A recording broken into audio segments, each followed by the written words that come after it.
Boa tarde, bom dia ou boa noite, alunos. Hoje vamos continuar nosso estudo de grupos, em particular grupos de permutações, e vamos falar sobre o grupo alternado. Grupo alternado é um subgrupo importante do grupo simétrico e tem algumas propriedades interessantes pelos quais nós precisamos entender este grupo. Além disso, o grupo alternado tem várias aplicações em outras disciplinas fora de álgebra, por exemplo, na combinatória, e por isso também é importante que nós tenhamos um conhecimento básico deste grupo. Vamos começar pela definição do grupo. O problema é que para definir o grupo alternado, nós precisamos definir a paridade de permutações, e este é um conceito um pouco complicado e não tem uma definição absolutamente trivial, por isso temos que fazer uma escolha como nós vamos definir paridade. Então, cada definição tem algumas vantagens e desvantagens, e eu vou fazer uma definição que eu acho bastante simples, especialmente depois que já fizemos ações de grupos. Assim, usando ações de grupos, este conceito de paridade vai ser o mais fácil de definir. Ok, então para definir a paridade de uma permutação, então vamos considerar o grupo simétrico. Nós vamos considerar o número natural n. Geralmente vamos assumir, para evitar trivialidades, que n é maior ou igual que 2. Então temos n número natural maior ou igual que 2, e temos o grupo simétrico Sn, e o grupo simétrico age sobre o conjunto de permutações em n variáveis. Então isso aqui significa o conjunto de permutações em n variáveis com coeficientes racionais. Aqui, como nós consideramos os coeficientes, poderia ter colocado coeficientes reais ou complexos. Na verdade, qualquer corpo de característica diferente de 2 seria adequado de ser colocado aqui, mas para simplicidade eu vou colocar os racionais. Sim? Então Sn, primeiramente, então, vai permutar. Sn permuta as variáveis. Este é o conjunto de permutações em n variáveis com coeficientes racionais, e Sn permuta estas variáveis, e esta ação de Sn sobre o conjunto de variáveis pode ser estendida para o conjunto de todos os polinômios. Por exemplo, se temos, não sei, então assuma que n igual a 3, então f, neste caso temos três variáveis, fx1, x2, x3, então seja x1 menos x2 vezes x3. E se considerarmos a permutação sigma igual a permutação 1,2,3, então esta permutação leva o ponto 1 para 2, 2 para 3, 3 para 1. Então isso significa que isso vai permutar as variáveis x1, x2, x3 dessa forma. Vai levar x1 para x2, x2 para x3, x3 de volta para x1. Então podemos escrever que a imagem desse polinômio f pela permutação sigma vai ser igual a x1 vai para x2 menos x2 vai para x3 e x3 vai para x1. Vai ser esse polinômio. Então nós podemos estender naturalmente a ação de uma permutação em n pontos sobre o conjunto de n variáveis para o conjunto de todos os polinômios. Usando uma linguagem chique de álgebra, nós poderíamos dizer que o grupo Sn induz um grupo de automorfismos neste anel ou álgebra de polinômios com coeficientes racionais, mas isso agora não é tão importante. Então, nós vamos considerar um polinômio em particular. Eu denotei este polinômio por psi. Então, esta é a letra grega psi. Esse polinômio tem n variáveis e o polinômio é definido assim. Nós consideramos o produto de todos os termos dessa forma, que é xi menos xj, onde ij são números entre 1 e n, e i vai ser sempre menor que j. Então, considere este polinômio em particular. Então, se temos uma permutação sigma em Sn e aplicamos esta permutação neste polinômio psi, então o que obtemos? Nós obtemos que a imagem desse polinômio, eu escrevi um pouco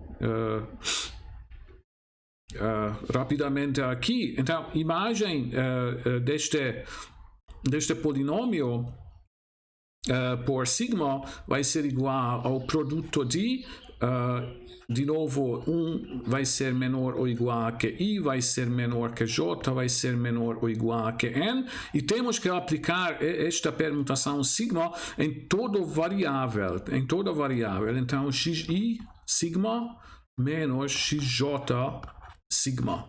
Então, observe que o resultado deste polinômio vai ser um polinômio similar. Então, no resultado, nós temos estes termos, nós vamos ter estes termos de tipo xi menos xj, mas possivelmente nós não vamos ter essa expressão que i é menor, não vamos ter essa condição que i é menor que j.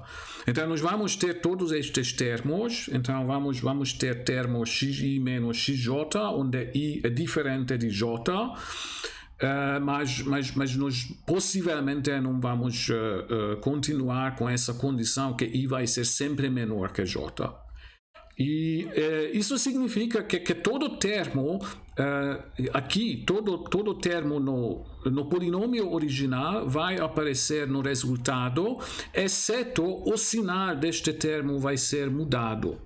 Isso significa que se nós calculamos este polinômio, nós temos que o resultado dessa operação, o resultado de aplicar sigma no polinômio psi vai ser possivelmente igual a psi quando nós temos um número par de mudanças de sinais, ou pode ser igual a menos psi quando nós temos um número ímpar de mudança de sinais. Então, isso significa que, considerando a órbita do polinômio psi pelo grupo simétrico, nós temos que esta órbita vai ter precisamente dois elementos, dois polinômios, nomeadamente o polinômio original psi e o polinômio menos psi. Então, esta órbita contém precisamente dois elementos. Então, isso significa que nós podemos considerar as permutações que estabilizam este polinômio psi. Então, se temos uma permutação sigma em Sn que estabiliza o polinômio psi, ou seja, a imagem de psi por sigma é igual a sigma, neste caso, nós dizemos que esta permutação é par. Então, as permutações pares são essencialmente os elementos do estabilizador do polinômio psi pelo grupo Sn. Caso contrário, quando a imagem de psi é igual a menos psi, neste caso, a permutação vai ser chamada de ímpar. E o conjunto de permutações pares vai ser denotado por AN. Então, usamos o símbolo AN para denotar o conjunto de permutações pares. E este conjunto é nada mais que o estabilizador do polinômio psi por esta ação de Sn que nós acabamos de definir sobre o conjunto de polinômios em n variáveis com coeficientes racionais. Então, isso significa que este conjunto de permutações pares, sendo um estabilizador, vai ser um subgrupo do grupo simétrico. Isso significa que AN é um subgrupo de Sn, porque ele é um estabilizador para alguma ação do grupo simétrico. Chamamos este grupo alternado de grau n. Então, isso é a definição do grupo alternado de grau n. Usando o teorema de órbita e estabilizador, nós podemos calcular a cardinalidade de AN. A cardinalidade de AN vai ser calculada usando esta fórmula. O teorema de órbita e estabilizador nos diz que o índice de AN em Sn vai ser igual à cardinalidade de órbita de Psi por Sn. E esta cardinalidade é 2, porque nós calculamos que a órbita de Psi por Sn contém Psi e menos Psi. Então, o índice de AN em Sn vai ser precisamente igual a 2. Isso significa que a cardinalidade de AN vai ser exatamente a metade da cardinalidade de Sn. A cardinalidade de Sn é n fatorial, significa que a cardinalidade de AN vai ser igual a n fatorial dividido por 2. Então, isso, por exemplo, significa que o grupo alternado A5, por exemplo, tem cardinalidade, neste caso, 5 fatorial dividido por 2. 5 fatorial seria 120, isso dividido por 2, isso dá 60. Então, temos que a cardinalidade de AN é a metade da cardinalidade de Sn. Então, isso também significa uma coisa importante. Então, acho que isso foi um exercício anteriormente que em qualquer grupo, se você tem um subgrupo de índice 2, este subgrupo vai ser normal. Então, isso significa que neste caso, o grupo alternado é um grupo normal no grupo simétrico. Então, isso é uma coisa muito importante. Então, obtemos um subgrupo normal no grupo simétrico, que não é o subgrupo trivial e não é o grupo simétrico todo. Então, isso é um fato importante. E este grupo alternado existe em todos os grupos simétricos. Ok, então estas são as propriedades mais básicas e a definição do grupo alternado.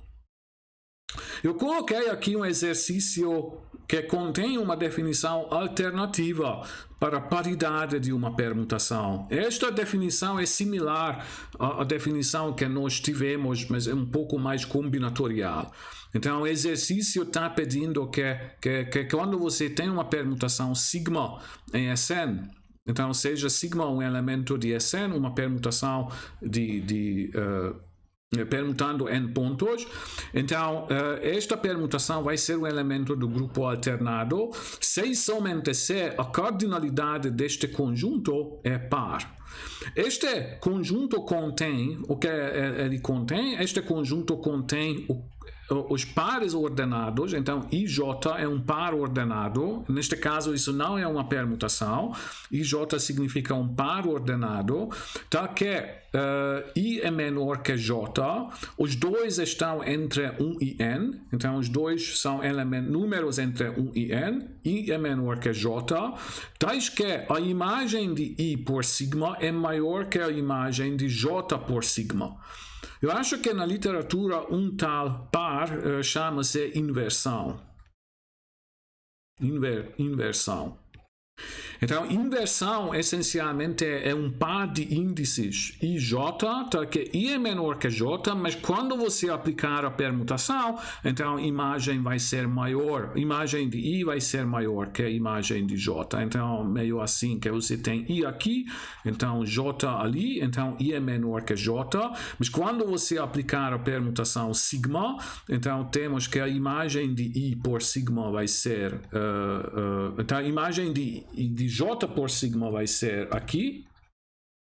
Então, imagem de I por sigma vai ser ali. Então, a imagem de J por sigma vai ser menor que a imagem de I por sigma. Ou seja, I e J vão trocar de lugar, não exatamente, mas vão trocar de ordenação quando a permutação sigma for aplicada. E o exercício está pedindo mostrar que uma permutação vai ser par se e somente se você tem um número par de tal pares. No caso contrário, a paridade da permutação vai ser ímpar. Frequentemente essa propriedade é usada para definir a paridade da permutação, mas então nós poderíamos ter usado esta definição também, mas usando esta definição talvez seja um pouco mais difícil mostrar que AN é um subgrupo e também mostrar que AN é um subgrupo normal. Então o que nós temos, nossa definição dá imediatamente que AN é um subgrupo e que AN é um subgrupo normal, mas a nossa definição é um pouco mais difícil de entender. Ok? Como disse, tem vantagens e desvantagens para cada definição possível. Ok? Então, agora nós vamos ver como determinar na prática se você tem uma permutação, você quer determinar se essa permutação é par ou ímpar. Então, nós queremos achar alguns métodos na prática que nos ajudam a determinar se uma permutação é par ou ímpar. Então, e para isso, nós consideramos agora n um número natural. Então, agora eu escrevi n maior ou igual que 3, porque quando n igual a 2, o grupo alternado é trivial. Então, este caso pode ser descartado da nossa consideração agora. Então, n maior ou igual que 3. E assuma que sigma e π são permutações em Sn. Eles são elementos do grupo simétrico. Então, este lema afirma, primeiro, que quando você tem duas permutações de AN, se sigma e π são elementos de AN, então o produto também vai ser elemento de AN.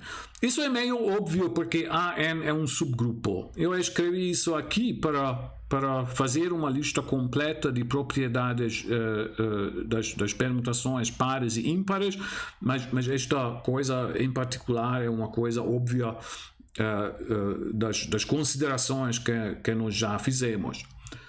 A segunda propriedade é que quando as duas permutações são fora de AN, então o produto vai ser um elemento de AN. Ou seja, se você tem sigma π são permutações ímpares, então o produto vai ser par. A terceira propriedade diz que quando sigma é uma permutação par e π é uma permutação ímpar, então o produto vai ser ímpar. O produto sigma π e π sigma, os dois produtos, porque este grupo não é comutativo, então estes elementos podem ser diferentes, mas os dois são permutações ímpares. Então, estas três propriedades essencialmente dizem, então, o que nós podemos dizer que ímpar vezes, o primeiro, então, par vezes par é igual a par, então, par vezes ímpar é igual a ímpar, então, e ímpar vezes ímpar é igual a par. Então, paridade das permutações funciona mais ou menos da mesma maneira como paridade dos números naturais ou números inteiros funciona na prática. Então nós sabemos que estas propriedades são válidas para a paridade dos números inteiros com a operação de soma. Então par mais par é par, par mais ímpar, ímpar, ímpar mais ímpar é ímpar. Então, uma maneira mais chique de escrever isso é escrever que nós podemos construir um homomorfismo, que podemos chamar de φ, então de Sn, para o grupo Z2, então o grupo aditivo Z2. Então podemos construir este homomorfismo dessa forma que o φ de sigma vai ser igual a 0 se sigma for par. Então, e vai ser igual a 1 se sigma for ímpar. Então podemos definir este mapa de Sn para Z2, e estas propriedades dizem essencialmente que o mapa φ é um homomorfismo. Então, a paridade de uma permutação é um pouco similar ao determinante de uma matriz. Você tem uma matriz definida sobre um corpo, sobre algum tipo de corpo, e a função determinante vai associar um número, um elemento deste corpo com sua matriz. E o determinante também é uma função que satisfaz estas propriedades, ou seja, o determinante é um homomorfismo. Então a paridade de matrizes, a função paridade, às vezes comparada com a função determinante para matrizes. Então temos estas três propriedades que, como disse, podem ser expressas assim, usando este homomorfismo. Então eu escrevi aqui mais duas propriedades que nos ajudam a determinar se uma permutação é par ou ímpar. Quando você tem uma permutação desse tipo, A, B, esta permutação chama-se transposição. Então, quando você tem uma transposição, ou seja, um ciclo de comprimento 2, esta permutação vai ser ímpar. Quaisquer sejam os números A, B, a permutação A, B vai ser ímpar. E propriedade 5 diz que quando você tem um ciclo de comprimento M, esta permutação, um ciclo de comprimento M, vai ser par se e somente se o número M é ímpar. Isso pode ser um pouco confuso, mas tem que lembrar que então ciclo de comprimento 2 é ímpar, ciclo de comprimento 3 vai ser par, ciclo de comprimento 4 ímpar, ciclo de comprimento 5 par, etc. Então, assim que você se acostumar a isso, isso não vai ser muito complicado, imaginamos. Ok? Então, essencialmente, eu vou mostrar um exemplo que usando estas 4 propriedades, 5 propriedades, quaisquer seja a permutação que você tem, você vai conseguir decidir se esta permutação é par ou ímpar. Vamos demonstrar este resultado. Então, a demonstração das partes 1, 2, 3 são consequências simples ou imediatas de definição. Então, eu vou omitir este argumento. Vamos demonstrar primeiro a afirmação 4. A afirmação 4 precisa demonstrar que a transposição A, B é uma permutação ímpar, ou seja, não é um elemento do grupo alternado. Observe que nós estudamos na aula anterior as classes de conjugação do grupo simétrico. Então, as classes de conjugação do grupo simétrico são caracterizadas por comprimentos de ciclos.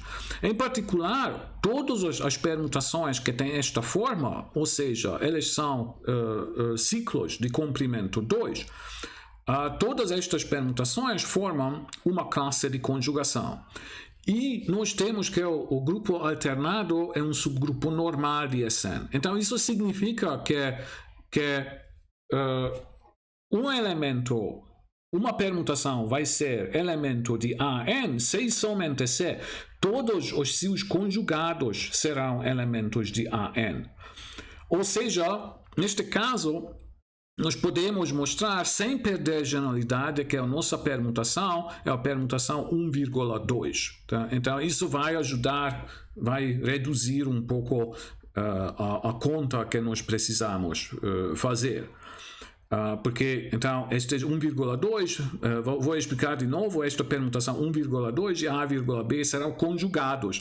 Então, um vai ser o elemento de AN, se somente se, outro vai ser o elemento de AN, ou seja, um vai ser fora de AN, se somente se, outra vai ser fora de AN. Ok, então como determinamos se esta permutação é par ou ímpar? Então nós pegamos o polinômio que definimos no início desta aula, o polinômio psi, e aplicamos a permutação sigma, sigma sendo agora a permutação 1,2 neste polinômio psi. Então, o polinômio psi foi o produto destes termos xi menos xj, e aplicamos a permutação sigma. Então, para aplicar a permutação sigma, nós podemos separar este polinômio para um produto de 4 termos. O primeiro termo sendo o termo x1 menos x2. O segundo termo contém estas expressões, o produto destas expressões x1 menos xi, onde i vai de 3 para n. Depois temos os termos dessa forma x2 menos xi, onde i vai de 3 até n, e finalmente temos todos os termos que não tem nem 1 nem 2. Aqui i e j não são iguais a nem 1 nem 2, ou seja, neste caso i vai de 3 até n, j também vai de 3 até n, e i é menor que j. Então aplicamos esta permutação sigma. A permutação sigma pode ser aplicada em cada termo separadamente. Então sigma faz o quê? Ele vai trocar 1 e 2. Neste caso vai trocar as variáveis x1 com x2. Então a imagem desse polinômio vai ser aqui. Então no primeiro termo, trocando x1 com x2, nós obtemos x2 menos x1. No segundo termo, então trocando x1 com x2, nós obtemos estes termos. Então x2 menos xi, onde i vai de 3 até n. Depois, nestes termos, trocando x1 com x2, nós teremos x1 menos xi, onde i vai de 3 até n. E finalmente, aqui não vai aparecer nem x1 nem x2. Então, este último termo vai ficar assim, sem nenhuma mudança. Então, observe que o que aconteceu. Então, como estes polinômios são comutativos, então observe que a única mudança que nós temos é que este termo x1 menos x2 mudou para x2 menos x1, ou seja, este termo aqui mudou para o negativo, mas todos os outros termos serão essencialmente iguais. Então o polinômio mudou de psi para menos psi, ou seja, esta permutação vai levar o polinômio psi para o polinômio menos psi. Então, isso significa que a permutação sigma vai ser uma permutação ímpar, ou seja, vai ser um elemento fora de AN. Ok, então, para provar a afirmação 5, de novo, por raciocínio similar, é suficiente considerarmos o ciclo 1, 2, 3 até m, certo? Então temos um ciclo de comprimento m, então este ciclo vai ser com certeza conjugado ao ciclo sigma, que tem então 1, 2 até m. Então, se o ciclo original está em AN, este ciclo também vai ficar em AN e vice-versa. Mas aqui nós notamos o seguinte, este ciclo de comprimento m, este ciclo pode ser escrito dessa forma. Então, simplesmente a permutação 1, 2, 3 até m pode ser escrito como produto de transposições, 1,2 vezes 1,3 vezes 1,m. Neste produto, como sempre quando trabalhamos com permutações, nós fazemos a multiplicação da esquerda para a direita. Então, primeiro nós executamos a permutação 1,2, depois 1,3, etc. Então, observe que pelas propriedades anteriores, então nós temos que toda permutação aqui neste produto vai ser ímpar. E temos que quando temos então ímpar vezes ímpar vai dar par. Par vezes ímpar vai dar ímpar. Então aqui esta permutação vai ser par se e somente se o número de termos aqui vai ser ímpar. E observe que o número de termos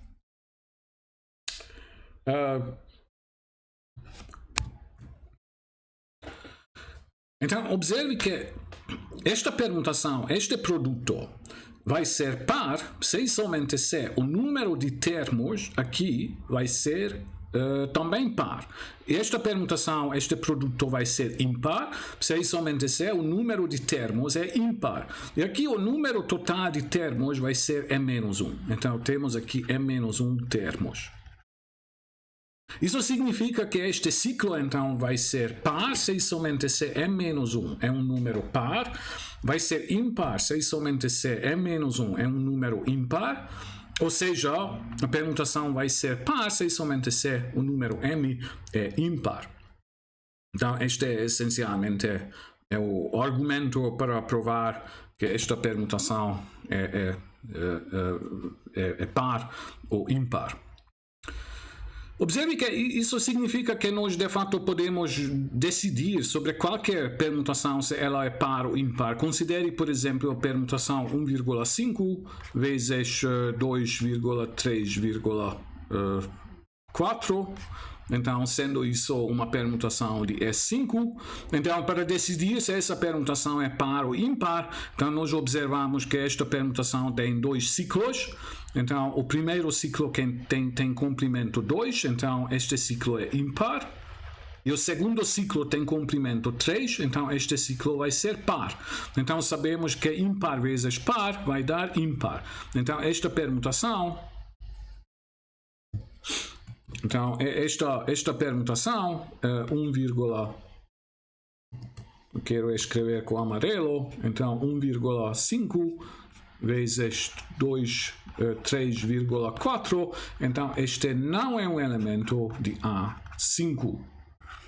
Então, este argumento pode ser usado para qualquer permutação para decidir se ela é par ou ímpar.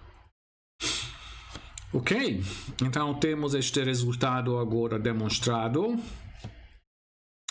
E agora nós vamos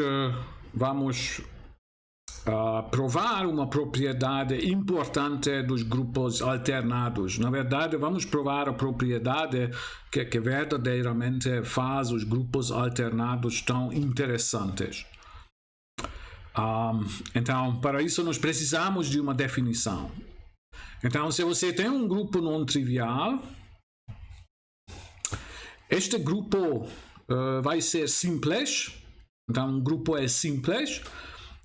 Se e somente se, por definição, o grupo G não possui subgrupos normais, além do subgrupo trivial, que contém apenas o elemento neutro, e o grupo todo G. Então, neste caso, dizemos que o grupo é simples. Eu deixei um exercício aqui que mostra que os grupos simples abelianos podem ser entendidos bastante simplesmente. Posso dizer, os grupos simples abelianos são verdadeiramente muito simples. Infelizmente ou felizmente, os grupos simples não abelianos são muito mais complicados. Mas no caso de grupos abelianos, se você tem um grupo abeliano G, então este grupo vai ser simples se e somente se o grupo G é um grupo cíclico de ordem prima. Então, neste caso de grupos abelianos, os grupos simples podem ser classificados muito simplesmente. No caso dos grupos não abelianos, os grupos simples são muito mais complicados. E o que nós podemos provar neste momento é que os grupos alternados são simples. Então, mais precisamente, o teorema diz o seguinte. Então, se temos um número n igual a 3, ou n é maior ou igual que 5, então o grupo alternado a n é um grupo simples. Nós não vamos provar este teorema todo, porque a demonstração não é muito complicada. Se tivéssemos uma aula normal, um semestre mais usual, até daria para demonstrar o teorema. Nós vamos demonstrar apenas que o grupo A5 é simples. Mas antes da demonstração podemos fazer algumas observações. Então, primeiro, observe que o teorema é um pouco estranho. Então, diz que n tem que ser igual a 3 ou precisa ser maior ou igual a 5. Então, o que acontece quando n é igual a 3? Então, quando n é igual a 3, nós consideramos o grupo A3. Então, o grupo A3 é um grupo de ordem 3, portanto, ele é cíclico de ordem prima. De fato, o grupo A3 é gerado pela permutação 1, 2, 3. Tem 3 elementos, é cíclico de ordem prima, portanto, pelo teorema de Lagrange, ele não tem nenhum subgrupo não trivial e próprio. Isso significa que este grupo não pode ter nenhum subgrupo normal não trivial e próprio, então ele tem que ser simples. Então A3 é um grupo simples. O grupo A4 é uma exceção verdadeira, porque o grupo A4 contém o subgrupo que é gerado por estas duas permutações 1, 2, 3, 4 e 1, 3, 2, 4. Então, nós já vimos este subgrupo. Na verdade, ele é um subgrupo normal de S4. Então, este é um subgrupo normal em S4, logo vai ser normal em A4. Então, este subgrupo é não trivial e não é igual a A4 porque ele tem cardinalidade 4. Então, isso significa que o grupo A4 é uma exceção verdadeira, ele não é simples. Eu vou fazer a demonstração para n igual a 5. O caso n maior ou igual a 6 poderia ser feito por indução. Nós precisaríamos de um pouco mais de preparação para fazer este argumento.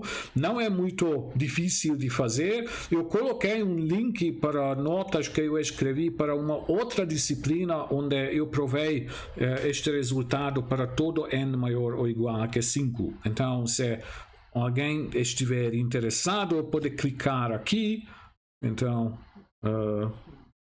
aqui acho que coloquei aqui o link, pode clicar aqui e a demonstração vai ser visível. Não é muito complicado, qualquer um pode entender, mas agora então, nós não temos tanto tempo e talvez não seja tão importante.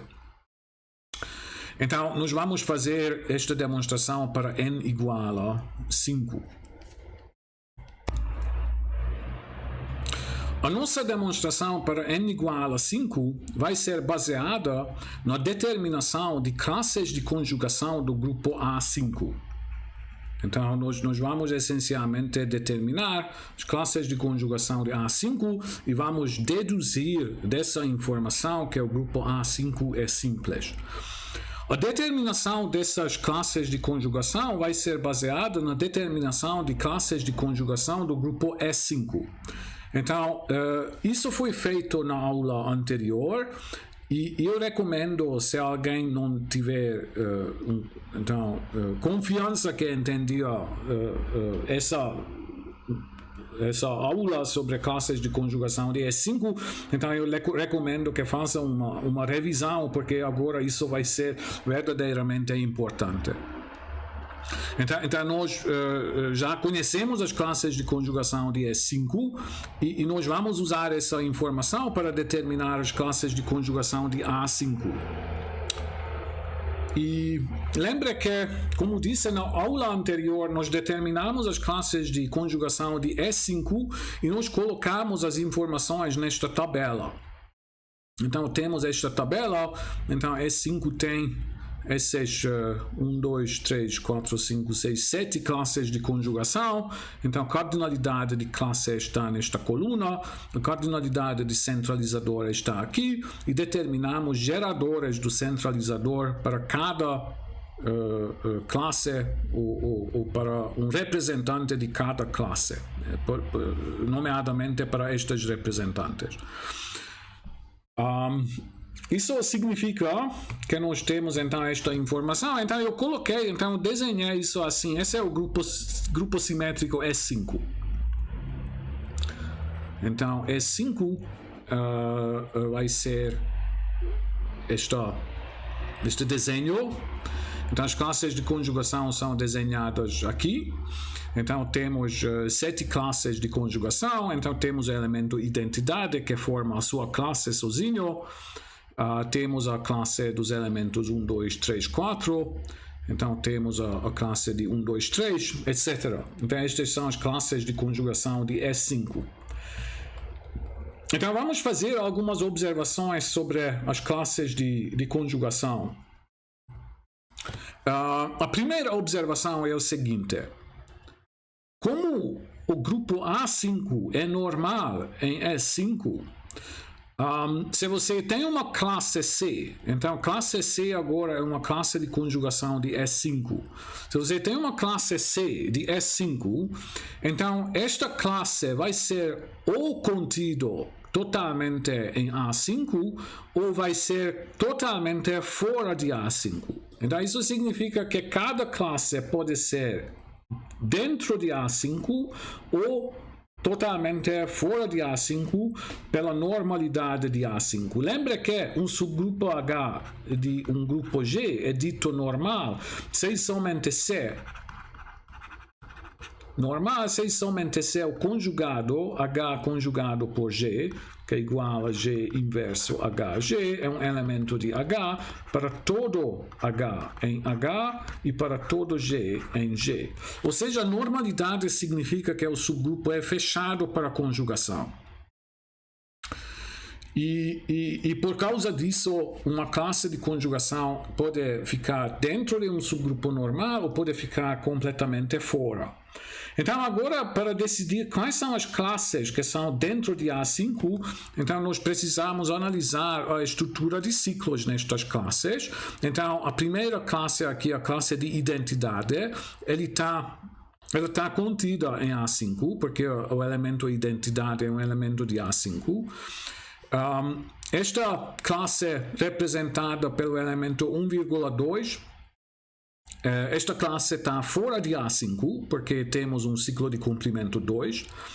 A terceira classe vai ficar dentro de A5, porque temos dois ciclos de comprimento 2. Então, pela regra par vezes impar vezes par, impar vezes impar é par. Esta classe vai ficar fora de A5. Esta classe que tem ciclos de comprimento 3 são dentro de A5. A classe de ciclos de comprimento 4 fora de A5, porque comprimento 4 significa permutação ímpar. Então, a classe de ciclos de comprimento 5 está dentro de A5. Então, isso significa que no nosso desenho nós podemos dizer quais são exatamente as classes que estão dentro de A5.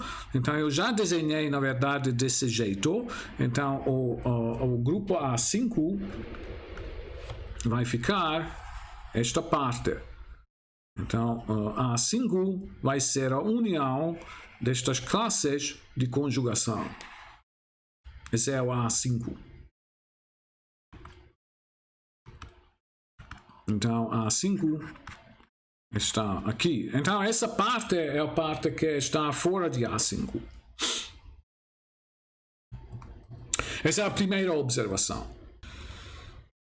A segunda observação que vamos fazer é o seguinte.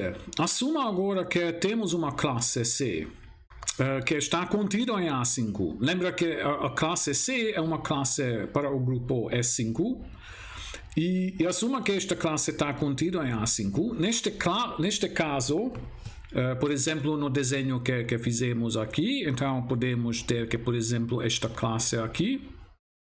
Esta classe está contida em A5, mas não é necessariamente verdade que esta classe vai ser uma classe de A5, porque o que pode acontecer é o seguinte: você pode ter um elemento aqui, o elemento G, e você pode ter o elemento Hzinho. Então, estes dois elementos estão na mesma classe por S5, então vai existir sempre um elemento Gzinho. G não é bom aqui, então vai ser um elemento Xzinho dentro de S5, que vai levar o elemento G para H. Mas não é garantido que vai existir um elemento no grupo alternado. Então, é possível que uma classe C, que foi uma classe de S5, de fato não vai ser uma classe no grupo alternado, mas neste caso, esta classe vai ser... Ainda podemos dizer que a classe vai ser fechada para conjugação por elementos de A5. Em particular, esta classe vai ser uma união de classes de conjugação para o grupo A5. Essa é a segunda observação. De novo, a observação diz que quando uma classe C, uma classe para S5, está contida em A5, esta classe C vai ser uma união de classes para o grupo A5, mas possivelmente não vai ser uma classe inteira. Na terceira afirmação, terceira observação, assuma que temos uma classe C que está contida em A5, e neste caso, tomando o elemento sigma é um elemento de C, tomando o elemento de sigma, nós podemos calcular o centralizador neste elemento de A5, e o centralizador vai ser, por considerações triviais, vai ser igual à interseção do grupo A5 com o centralizador do mesmo elemento em S5. Sim? Isso significa que, observação 4, significa que quando o centralizador deste elemento está contido completamente em A5, isso é possível. Então, neste caso, o centralizador do elemento em S5 vai ser igual ao centralizador do mesmo elemento em A5. Neste caso, calculando a cardinalidade de classe de conjugação de sigma em A5, pelo teorema de órbita e estabilizador, temos que esta cardinalidade vai ser igual ao índice do centralizador em A5 do mesmo elemento no grupo A5, certo? E como neste caso os centralizadores em A5 e S5 são iguais, então eu posso trocar este centralizador aqui com o centralizador S5 e sabemos que o grupo S5 é 2 vezes maior que o grupo A5, então temos que este índice vai ser igual ao índice do centralizador do elemento em S5 dividido por 2. Então, este índice aqui é nada mais que a cardinalidade da classe deste elemento em S5. Neste caso, então, esta conta mostra que a classe de conjugação deste elemento em A5 vai ser igual à cardinalidade desta classe em S5 dividido por 2. Neste caso, isso significa que esta classe de conjugação vai ser dividida para 2 classes no grupo A5. Isso é que eu escrevi aqui, que neste caso a classe C vai ser uma união de 2 classes. Esqueci de escrever 2 classes de A5, que estas classes são C' e C 2 linhas. A outra possibilidade é quando o centralizador não está contido em A5. Então, assuma que o centralizador de sigma não está contido em A5. Neste caso, o produto do centralizador com o subgrupo A5 tem que ser igual a S5, porque A5 tem índice 2 em S5, então este produto tem que ser igual a S5 todo, e por exercício anterior nós temos que a cardinalidade de S5 vai ser igual à cardinalidade do primeiro fator neste produto, vezes a cardinalidade do segundo fator, dividido pela cardinalidade da interseção dos 2 fatores. Então, temos aqui que isso vai ser o primeiro fator vezes o segundo fator e a interseção vai ser o centralizador de sigma em A5. Sim, então agora simplesmente substituindo a informação que nós temos, então a cardinalidade de S5 é 2 vezes a cardinalidade de A5.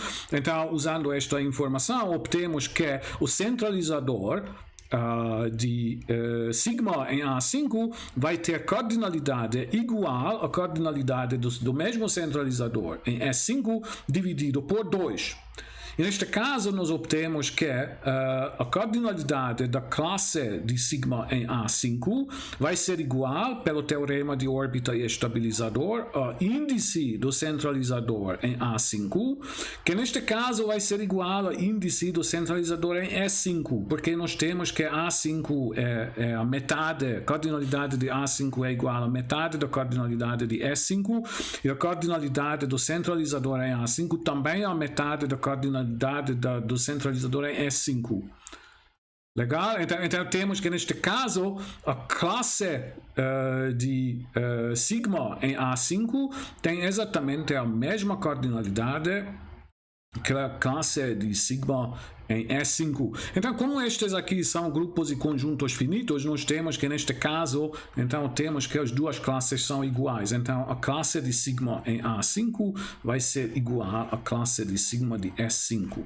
Certo? Então temos que colocar essas considerações quando determinamos as classes de conjugação do grupo A5. Então, agora nós precisamos olhar então quais são as classes de conjugação que estão contidas em A5. Então a primeira classe é a classe de identidade, então ela tem apenas um elemento, então não temos nada para fazer aqui. Depois temos a classe do elemento 1, 2, 3, 4. Então esta classe está contida em A5, e para decidir se esta classe vai ser uma classe em A5 ou vai ser dividida para duas classes, então temos que olhar no centralizador deste elemento em A5. O centralizador deste elemento em A5 está escrito aqui, e aqui temos que decidir se este centralizador está dentro de A5 ou está fora de A5. Observe que o centralizador contém uma permutação que é um ciclo de comprimento 4. Então, este ciclo de comprimento 4 não está contido em A5. Então, nós temos nesta situação que descrevemos aqui, que o centralizador não está contido em A5.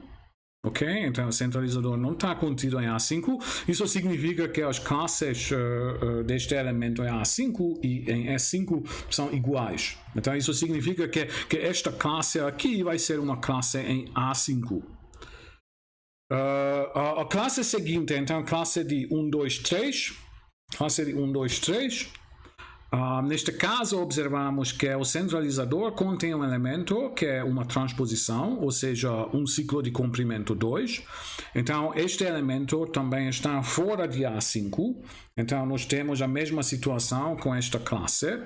Então, esta classe vai ser contida em A5 e vai ficar assim como uma classe em A5. E finalmente temos a classe do elemento 1, 2, 3, 4, 5, e observamos que neste caso o centralizador está gerado por esta permutação 1, 2, 3, 4, 5. E esta permutação é par. Isso significa que o centralizador está contido neste caso em A5. Então o que nós falamos sobre esta possibilidade, quando o centralizador está contido em A5, neste caso a classe de conjugação de S5 vai ser separada para uma união de duas classes. Em A5, estas duas classes vão ter a mesma cardinalidade. Então isso significa que, como desenhei na explicação, então esta divisão que eu já desenhei aqui, mas vou desenhar de novo, esta divisão então vai ser de fato ocorrer. Então esta classe vai ser dividida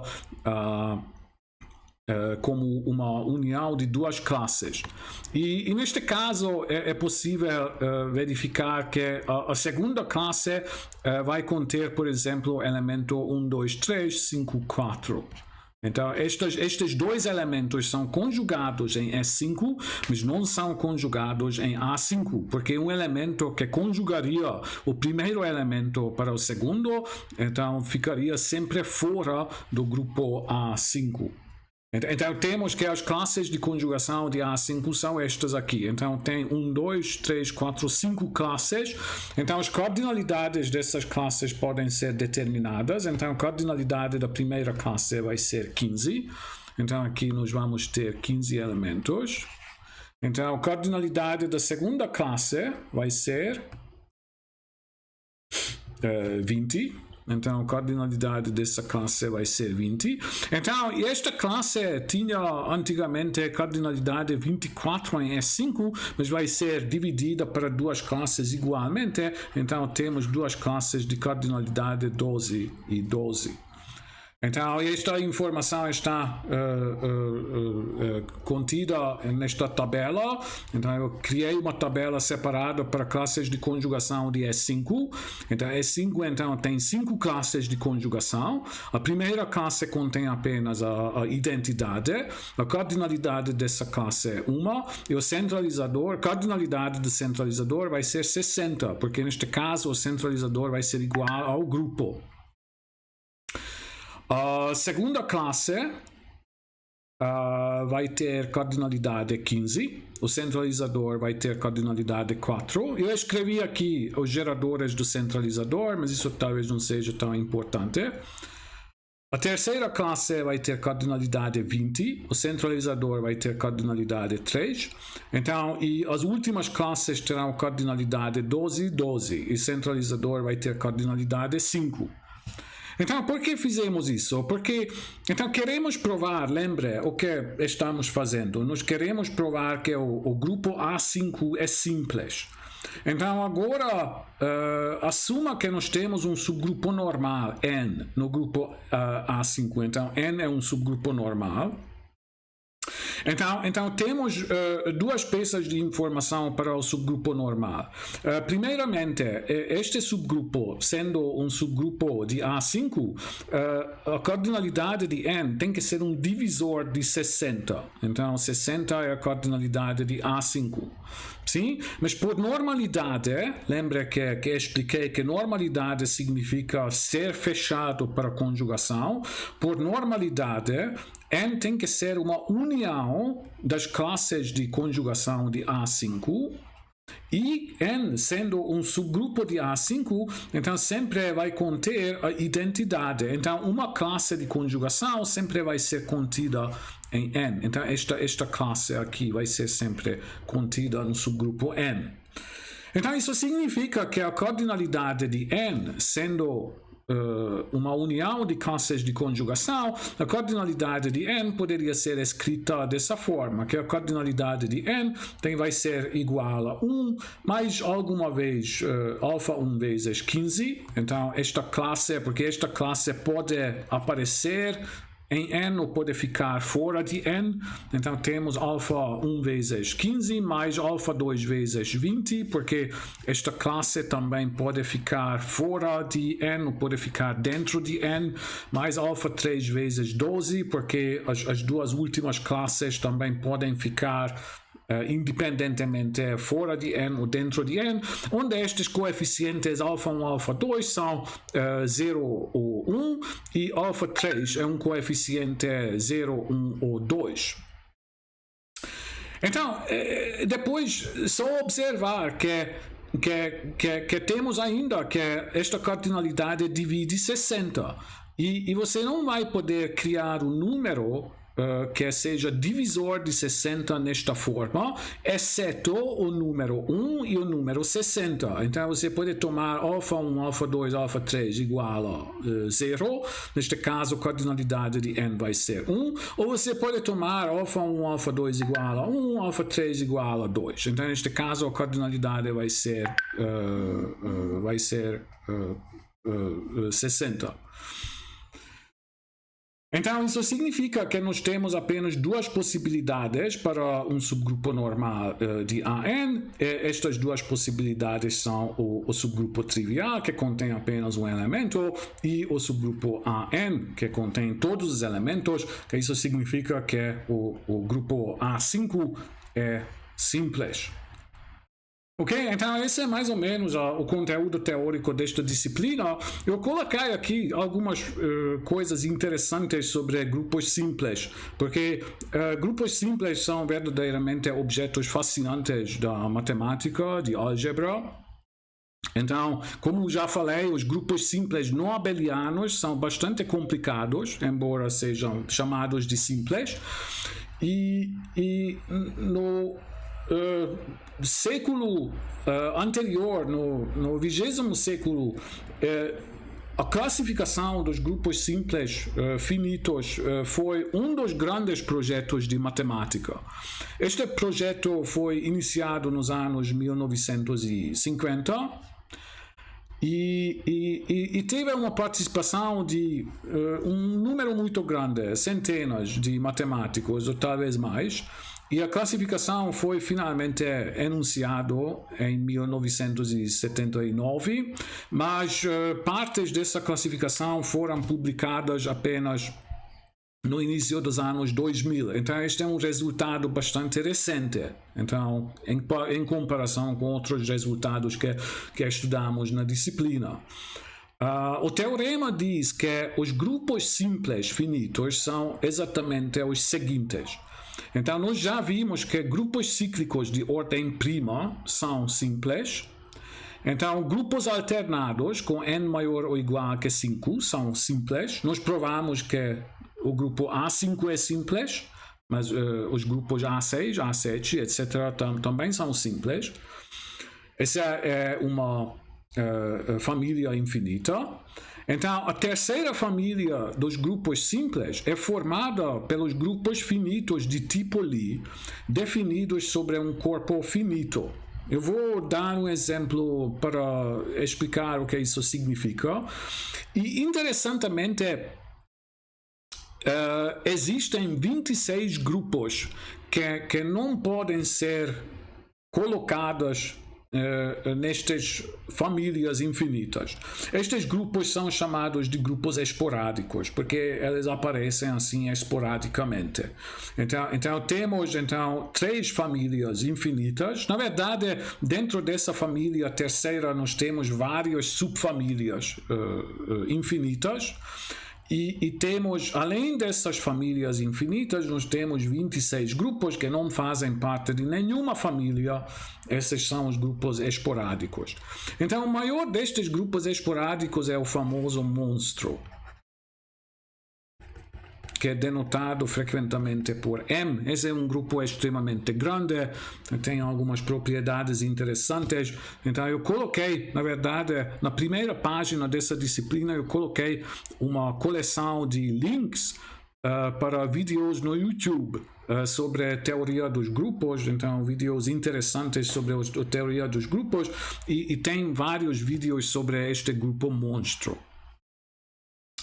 É chamado de monstro porque ele é muito grande. Então, o que quero dizer por grupo finito de tipo Lie? Então, eu não vou explicar, vou dar apenas um exemplo, que é o exemplo mais fácil desse tipo de grupo é o grupo PSL-NQ.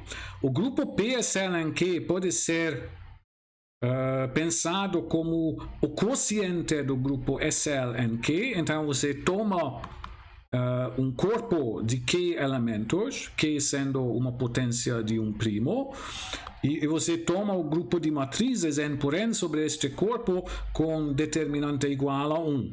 Então, e neste caso, este grupo não vai ser simples porque vai ter um centro não trivial. Então, Z é o centro deste grupo. O centro vai conter matrizes escalares, que são elementos de SL, e você considere o quociente sobre este centro. Este é o grupo que é denotado por PSL-NQ. O nome deste grupo é grupo projetivo especial linear. Então, projetivo porque nós desconsideramos o centro. Acontece que este grupo, se n for maior ou igual a 2, este grupo é simples, exceto quando nq é igual a 2 e 2 e nq é igual a 2 e 3. Então, exceto PSL 2,2 e PSL 2,3, este grupo vai ser um grupo simples finito. Então, estes são os grupos PSL. Este é um exemplo de um grupo finito de tipo Lie. Então, tipo Lie é uma referência ao fato que estes grupos são similares aos grupos de Lie de matrizes que nós estudamos, por exemplo, em geometria diferencial. Então, aqui o último comentário, que a demonstração do teorema de classificação dos grupos simples finitos é extremamente profunda, é muito complicada. Então, esta demonstração nunca foi escrita em um documento, porque é muito longo. Então, pessoas que entendem mais dessa demonstração que eu dizem que se essa demonstração fosse escrita em um único documento, então ocuparia pelo menos 10.000 páginas. Então, é uma coisa extremamente profunda, mas tem muitas aplicações. Então, pessoas que trabalham na teoria dos grupos finitos, por exemplo, como eu, nós usamos esta classificação dos grupos simples finitos frequentemente em nosso trabalho, e usamos consequências dessa classificação para obter resultados novos sobre grupos finitos. Ok, então esta videoaula já ficou bastante longa. Espero que não vai ser longo demais. Vamos terminar aqui. Desejo bom trabalho, bom final de semana, bom estudo para vocês. Qualquer pergunta, vamos falar na quinta-feira. Tchau.